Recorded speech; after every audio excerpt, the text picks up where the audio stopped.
அதாவது அந்த மாதிரி யாரும் செய்ய மாட்டாங்க. ஏன்னா இவங்களும் சம்பளத்துக்காக வேலை செய்யலாம், அந்த மன திருப்திக்காக தான் வேலை செய்யறாங்க. இதெல்லாம் நம்ம புரிஞ்சிக்க வேண்டிய விஷயங்கள்.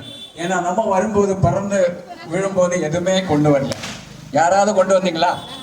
யாரும் கொண்டு வரல. நீங்க போகும்போது ஏதாவது கொண்டு போவீங்களா? எதுவுமே கொண்டு போறதுக்கு சான்சஸ் இல்லை. ₹1 கூட கொடுக்க மாட்டான். என் கையில இருக்கிற மோதிரம் என் பையன் கழட்டி எடுத்துருவோம்.